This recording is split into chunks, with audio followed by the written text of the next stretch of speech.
Yes, I'll be teaching American films of the 1950s. And the idea behind this course is to teach it to people that were there at the time. At least were born at the time. I'm used to teaching it to undergraduates, and it is an absolute delight to teach it to students who barely, if at all, remember President Clinton. Welcome to the Eisenhower generation. So my idea is that because you've been there, this will not be a survey.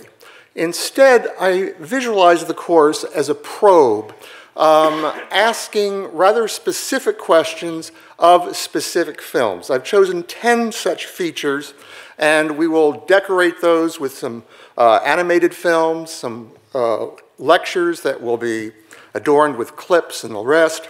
But the way this works is that I'm asking those of you who want to take the course to find the films yourself. In that endeavor, the syllabus is helpful. We find them either on Netflix or by downloading them through the various services. We can get into that as the course gets underway. There'll also be a reader and so on.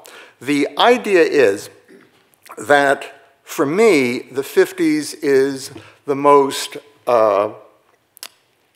underestimated, a future president would say misunderestimated, and the most misunderstood of 50s decade. We think of it in terms of its placidity, its monotony, the fact that this is the decade that the suburbs come into their own, that, and yet even that has its little wrinkle.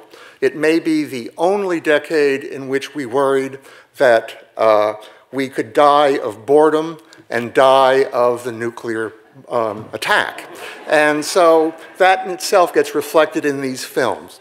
We also, I think, need to understand that virtually every social movement that we associate with the 60s, I defy you to find an exception, is in fact born in the 1950s. And that tension becomes part of the grist for our mill.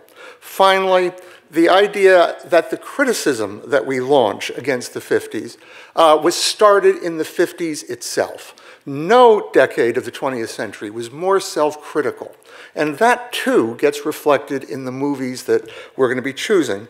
To give you an idea, I promise that this will not be a survey. This will not be the films that everybody knows. Singing in the Rain, Rear Window, Rebel Without a Cause. Instead, we'll take films like Shadows, the John Cassavetes film that changed the way we look at movies. The films, we'll be seeing a Hitchcock, but it won't be North by Northwest. It'll be The Wrong Man. And so it goes. There'll be 10 in all, and I very much hope that you can share them with me. It is an exciting journey through an exciting decade. Thanks. Great. Thank you, Russell. Great.